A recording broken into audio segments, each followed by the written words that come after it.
బహుళజాతి సంయుక్త సైనిక వ్యాయామం కాన్క్వెస్ట్ 2024 యొక్క 21వ ఎడిషన్ను ఏ దేశం నిర్వహిస్తుంది?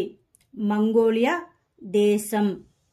ఇటీవల దేశంలోని 500వ కమ్యూనిటీ రేడియో స్టేషన్ ఎక్కడ ప్రారంభించబడింది?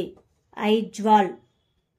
ఇటీవల ఏ షిప్ యార్డ్ దేశీయంగా నిర్మించిన మొట్టమొదటి తల్వార్ క్లాస్ ఫ్రీగేట్ త్రిపుట్ను ప్రారంభించింది? Goa ship yard limited.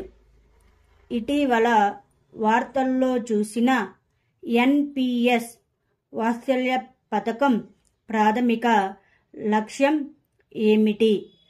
తల్లిదండ్రులు మరియు సంరక్షకులు తమ పిల్లల భవిష్యత్తు ఆర్థిక అవసరాల కోసం ప్లాన్ చేయడంలో సహాయపడడానికి. ఇటీవల ఏ నగరంలో బిలియన్ ఇంప్రెషన్స్ ప్రారంభించబడ్డాయి? రాంచీ నగరంలో. ఆసియాలో మొట్టమొదటి ఆరోగ్య పరిశోధన సంబంధిత ప్రీ క్లినికల్ నెట్వర్క్ ఫెసిలిటీ ఇటీవల ఎక్కడ ప్రారంభించబడింది? హర్యానా. 25వ కార్గిల్ విజయ్ దివస్ ఎప్పుడు జరుపుకుంటారు? జూలై 26. 21వ ఎక్స్ కాన్క్వెస్ట్ 2024లో పాల్గొనేందుకు భారత సైన్యం ఎక్కడికి బయలుదేరింది? మంగోలియాకి. ఇటీవల పేటీఎం పిఓఎస్ పరిష్కారాలను అందించడానికి ఎవరితో భాగస్వామ్యం కలిగి ఉంది? యాక్సిస్ బ్యాంకుతో.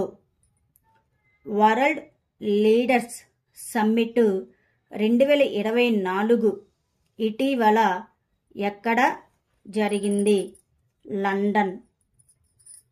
ఇటీవల వచ్చే ఏడాది జూలై నాటికి రైల్వే కనెక్టివిటీ పరిధిలోకి వచ్చే ఈశాన్య ప్రాంతంలోని 4వ రాజధాని నగరం ఏది? Aizawl. National mission on cultural mapping ఇటీవల వార్తల్లో కనిపించింది. ఇది ఏ మంత్రిత్వ శాఖ ద్వారా నిర్వహించబడుతుంది?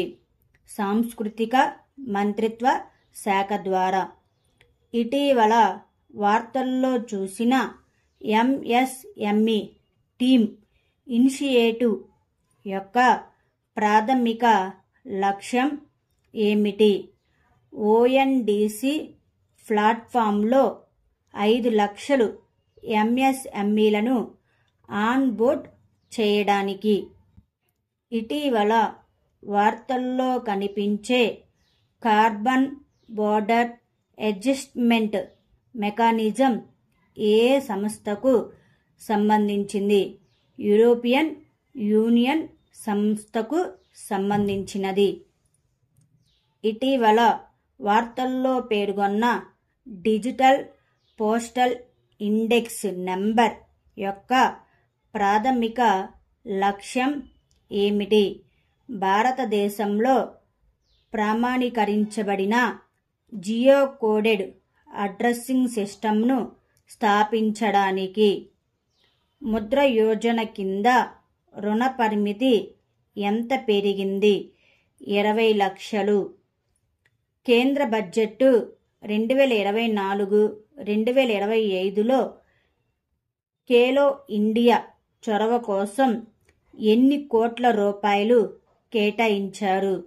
900 కోట్ల రూపాయలు కేటాయించారు. ఇండియన్ నేవీ ఇటీవల ఐఎన్ఎస్ ట్రిపుట్ని ఎక్కడ ప్రారంభించింది? గోవా. ఇటీవల ఏ దేశ పార్లమెంటు యుఎన్ఆర్డబ్ల్యూఏని తీవ్రవాద సంస్థగా ప్రకటించింది? ఇజ్రాయెల్.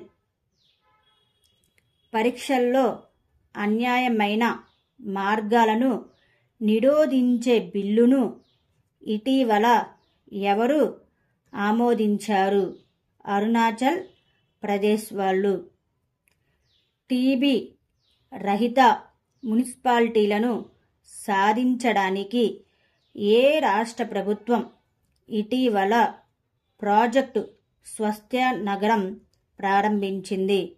తెలంగాణ రాష్ట్ర ప్రభుత్వం. ఇటీవల యాంటీ పేపర్ లీక్ బిల్ ఏ రాష్ట్ర అసెంబ్లీలో ఆమోదించబడింది? బీహార్ రాష్ట్ర అసెంబ్లీలో.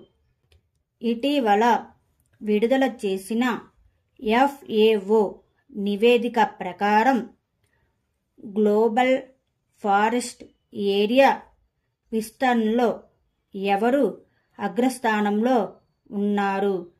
చైనా.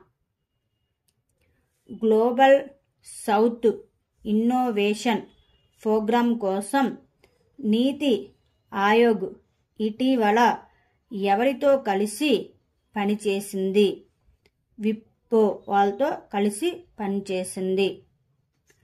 ప్యారిస్ గ్రావిన్ మ్యూజియం ఏ బాలీవుడ్ నటుడి గౌరవార్థం గోల్డెన్ కాయిన్ని విడుదల చేసింది? షారుఖ్ ఖాన్.